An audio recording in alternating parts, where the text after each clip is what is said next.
मेरी 6 साल की बेटी राइली की वो एक अच्छी बच्ची थी, लेकिन एक दिन उसने अजीब तरह से व्यवहार करना शुरू कर दिया।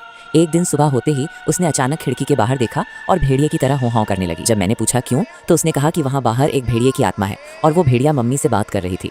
भेड़िया कहता है कि हमारा घर वो जगह है जहाँ मरी हुई आत्माएं इकट्ठा होती हैं। मुझे रोंगटे खड़े हो गए, लेकिन मैंने बस इसे नजरअंदाज कर दिया, ये सोचकर कि ये कोई बड़ी बात नहीं होगी। लेकिन उसके बाद भी यही सब बार बार होता रहा। अचानक वो हवा में देखने लगी और किसी से बात करने लगी। उसने अपनी कॉपी में एक अजीब दिखने वाला राक्षस बनाया और कहा कि वो उसका दोस्त है। वो राक्षस एक बहुत डरावना जीव था, जिसकी 6 आंखें और 6 हाथ पैर थे, जो ऐसे लग रहा था जैसे 3 इंसान मिलकर एक हो गए हों। ये शायद किसी 6 साल की बच्ची द्वारा बनाया हुआ नहीं हो सकता था। मैंने उसे डांटने की कोशिश की और उसे समझाने की कोशिश की, लेकिन वो कभी ठीक नहीं हुई। एक दिन जब मैं काम पर जा रही थी तो मैंने उससे कहा कि मैं देर से आऊंगी क्योंकि मुझे ओवर टाइम करना है। तब उसने कहा, मम्मी मेरे घर पर इतने सारे दोस्त हैं, इसलिए मैं अकेली नहीं हूँ। आखिरकार मैं उसे एक मनोचिकित्सक के पास ले गई, लेकिन डॉक्टर भी ये ठीक समझ नहीं पाया कि वो ऐसा व्यवहार क्यों कर रही थी।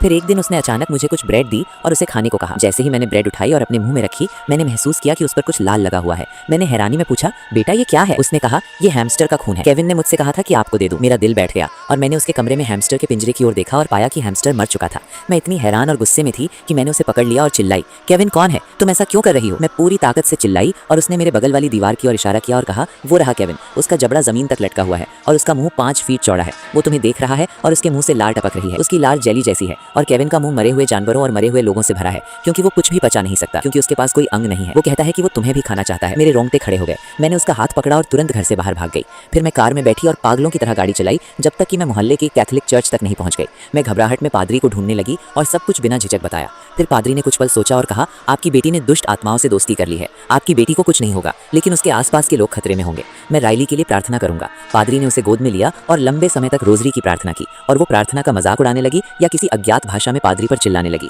मैं सच में शर्मिंदा थी और मुझे ये सब यकीन नहीं हो रहा था, लेकिन और कोई रास्ता नहीं था, इसलिए मैं उसके बाद भी पादरी के पास जाती रही। चर्च जाने के बाद दर्जनों बार। हैरानी की बात यह है कि राइली धीरे धीरे सामान्य होने लगी। वो अब खाली जगह में घूरती नहीं थी, खुद से बात नहीं करती थी या कुछ भी अजीब नहीं करती थी। मैं बहुत खुश थी और अब मेरा परिवार सामान्य जीवन जी सकता था। मैं अब चर्च नहीं गई और कुछ महीनों बाद एक दिन राइली ने फिर से हवा में देखा और चिल्लाई, मम्मी पादरी यहाँ है। मैं हैरान रह गई और मैंने उससे पूछा, पादरी क्यों आया है? फिर राइली ने हवा में इशारा किया और वहाँ कुछ भी नहीं था जिसकी ओर वो इशारा कर रही थी, और उसने मुस्कुराते हुए कहा, वो रहा केविन।